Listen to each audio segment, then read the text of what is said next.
Hey guys, Chris from Ultimate Recycler. Welcome back to the channel. Today I'm going through some DVD players, VHS players. They've been stacked up in my shed for a while. Some of them have turned up through e-waste. Some of them come from our house cleanouts. And rather than just thinking I'll get to them one day, I thought today is the day. Let's start dealing with some, make a bit of room in the shed. The first one was this Blu-ray player, Panasonic Blu-ray player in really nice cosmetic condition, and I tested it out, all seemed to work fine. Threw it straight onto eBay for $100, so we'll see how that goes. The next one was this Sony VHS player. It's an older model. It's only mono sound. I don't have a remote for it. It worked perfectly fine, and they don't bring very much, these ones, so I'm going to put this in the shop for $30, and I'll probably have it running through a CRT TV just for a bit of vintage feel. The next one on the bench is an LG combo unit. It's a DVD VHS player. It works great on the VHS, on the video, but for some reason the DVD doesn't want to read the disc. So I did have a look at it. I took the cover off. I checked the obvious things. I cleaned the laser lens, couldn't get it to work. I wasn't going to get too involved with this one. So I'm just going to put that straight in the shop as a VHS player only, and just going to put $20 on it. Someone will buy it to play old tapes for sure. So the next one on the bench is a Samsung, again a combo unit, and this one has a fault that's relatively common, so we're going to make this video about this Samsung and we'll see if we can fix it and have a fully operational combo unit, which should be worth at least $100 when it's working. It's an older unit, but it's still in pretty good condition, and the DVD works perfectly. I just had that playing on the TV. But the VHS has a problem, the video has a problem. There's actually one in there that was in there when I got it, and the tape is quite chewed up. Now I've had it, I tried to eject it, tape got tangled, I untangled it, put it back in. Let's take the cover off and see what it's doing now. So any old video player that chews the tapes, or it doesn't eject properly, or you try to pull the tape out or try to pull the cassette out and the tape's still tangled in there, it's a relatively common problem, and we have to clean the mode switch. I'm pretty sure that's what the issue is going to be. So we'll go through that in this video and see if we can get it to work, because as I said, the DVD player works fine. So we have power on at the moment. Let's eject this tape. It's coming out properly now. Let's put it back in. So the fact that I've used this a couple of times, you can see the tape's a bit chewed around there. I think it's actually freed the tape up a little bit. However, it's still got a problem. And if we can see the screen here, you can just see the blue of the screen. So there you go. It tried to play, it didn't play, and it kicked it back off. It hasn't ejected it. And when I did this before, it left the tape all loose around the side of the drum there. It is retracting it back into the cassette now. Let's just try play again and see what it does.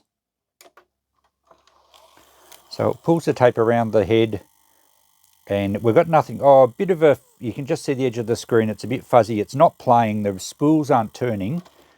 And then it clicks off, and there you can see that. It's left the tape up here. It hasn't retracted it back into the cassette.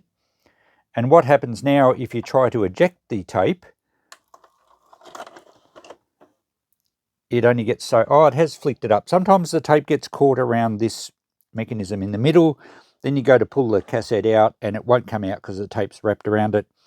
So there's an issue with the mechanics, and that's all driven by a mode switch, which what that does is it actually tells the processor what state all the moving parts are in, and if the mode switch gets dirty, the thing gets confused, it doesn't do its certain operations, and in this case it's not actually driving the spools, because that part works okay, but we've got no drive on the spools. It starts to flicker on the TV and it tries to play, but then it just cuts out. It often leaves the tape loose here, and we'll eject it now. And there you go, that's what's happened. The tape's wrapped around here, and if I go to pull it out like you normally would, if the cover was on, you wouldn't know that was there. You can see it just anchors itself, and the more you pull, the more you're going to stretch and chew up the tape. So if you find that happening and you can't get it out, don't pull out the tape with brute force, especially if it's one you want to keep, like perhaps your wedding video or something like that. Who would want to keep that? Yes, I know. Take the cover off. It's easy to do. Lift the tape off over that, and then at least it will come out. And then if it's not too badly damaged, hopefully it wouldn't be, this one is from someone else trying to reef it out. It's almost torn through there. There's a button on the side of the cassette that allows you to open the door, and then you can wind it back in like such. So there is a way to save your tape if it won't pull out, but you need to take the cover off and make sure you lift it over. Anyway, the problem I think is the mode switch. It's underneath this mechanism, so we'll take that out, we'll get in there and we'll clean it, and hopefully it fixes the problem. Okay, it's pretty easy to pull this assembly out because it just mounts on top of the main board. We usually have 4 screws or so, and we'll have to unplug some ribbon cables. So there's 2 of the screws. We've got some up the front here somewhere. We might have to take this panel across the top off. Some models you need to actually remove the whole front cover, which normally just clips on. I'm not sure if we will on this one or not. We'll see how we go.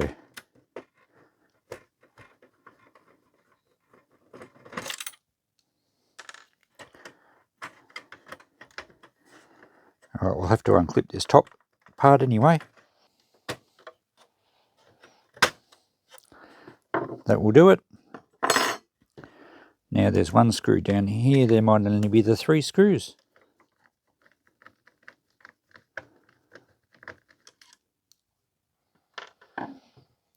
Alright, so we have this ribbon cable here. I think that's the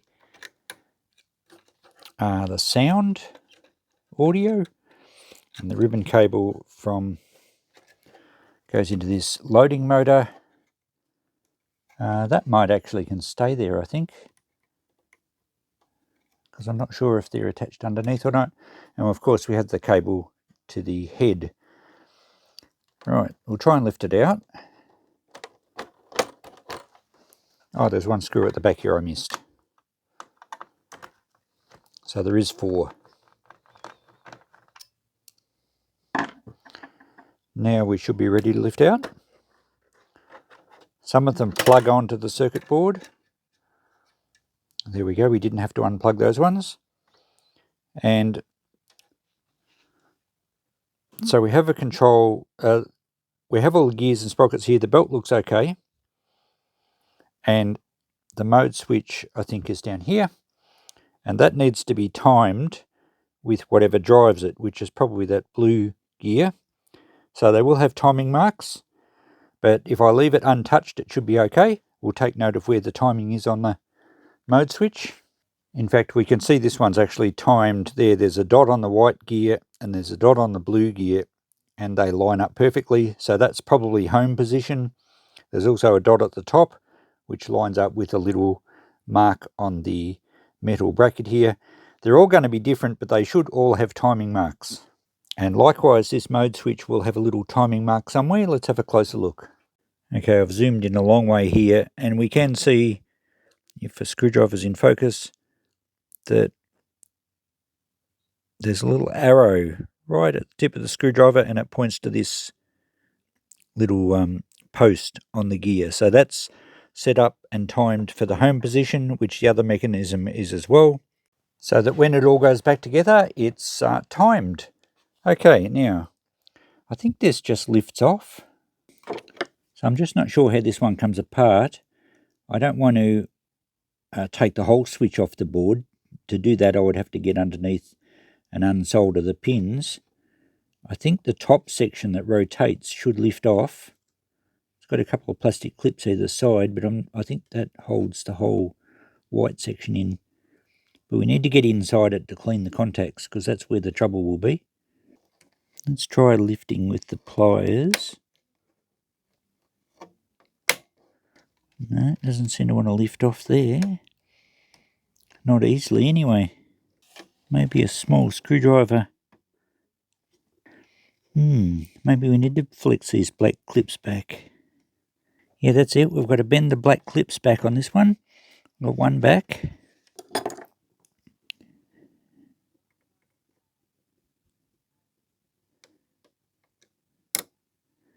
There we go. So that just pushes on with little clips in the middle. And there are our contacts there.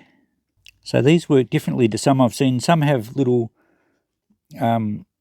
tinned contact strips around here, but this one just works on little lobes that push down the switches at certain spots. So the entire switch mechanism's in there. They do spring up and down, but they're probably not making contact. We'll spray some deoxit cleaner in there, and hopefully that fixes the problem. Okay, I'll give you a different angle here. Now, one of these, I've just taken this plastic bracket off. One of these appears quite low. It still flexes to touch. It just appears to be a bit lower than the others. Shouldn't really matter, I guess, as long as it disconnects. I might just bend it up the same level as the other ones, though. So I'll just grab it with the tweezers and just lift it up, bend it up a little bit. That looks a bit better, same level as the other ones. Okay, I'm going to give it a good dose of deoxit, D5. Sorry, we've zoomed in a bit, you can't see that very well. And give it a really good squirt, and then we can put it back together. I've got to remember to put this little white bracket on. That should clean any oxidation off the contacts and hopefully encourage it to work properly.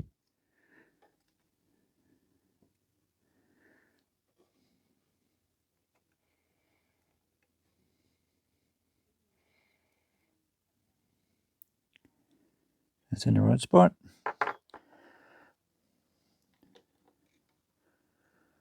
And we should be able to just press our little cam thing down. It doesn't matter what position we press it down in, because it spins right around full 360 degrees. And at certain positions, oops, it's got the little cams in there will locate the switch contacts when they're supposed to. Push that down so that both those black clips go over the top of it. There we go.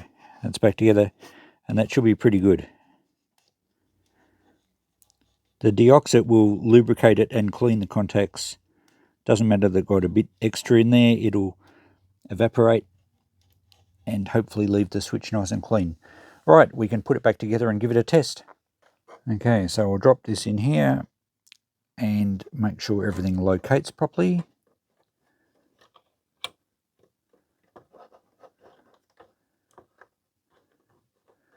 We have these posts to slide down on. There's a plug and socket that kind of join together when it's in the right spot. And of course the mode switch, the little pin on the top of it, it's got to fit into, I think, that blue gear. So they were timed, should be right there. It's gone home very easily. We have to put our screws back in, and we have to plug this back in for our audio. But really, that should be fixed. I'll just put a couple of screws in, and then we can try a cassette and see what happens. Okay, we have power again. Let's put a cassette in. Takes it in. Brings the tape up. The spools are turning. Excellent. And if we flick back up to our TV, we have the Vicar of Dibley working perfectly. Sound is good. Excellent. Easy fix. Okay, let's stop. Let's just make sure all the other functions work. We'll try fast forward. Hang on, rewind.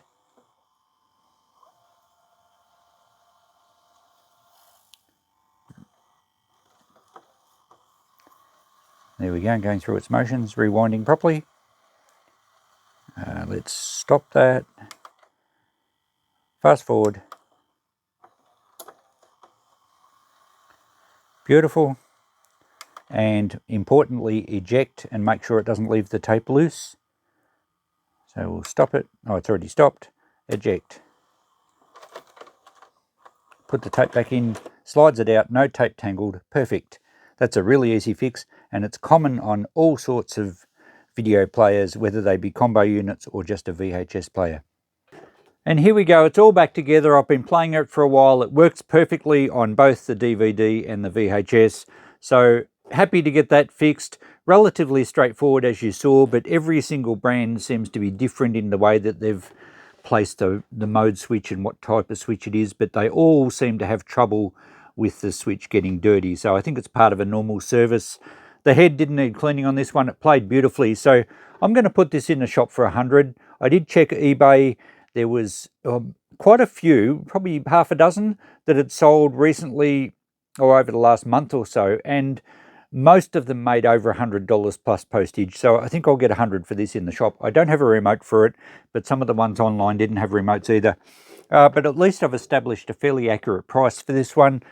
The earlier one that I mentioned, the Blu-ray player, well, that I started that at 100 as an auction, so that could actually get up to about 150. They seem to bring some pretty good money, those ones. A little bit more modern, and it's a nice unit. It's got a hard drive in it as well, so it's digital recording. So I've just allowed 100 for that. I'll allow 100 for this. We had 30 and 20 for the other two, so $250 back. Very achievable. We might well do better than that with the other one being auctioned. And I've made a bit of space in my shed. Now this is my main shed, it's not the emergency storage shed, so it's nice to get a little bit of bonus out of this shed, get a bit more cash in my account, and clear up some more junk. Thanks for watching, guys. I hope you learned something from that. We'll catch you in the next video. Bye for now.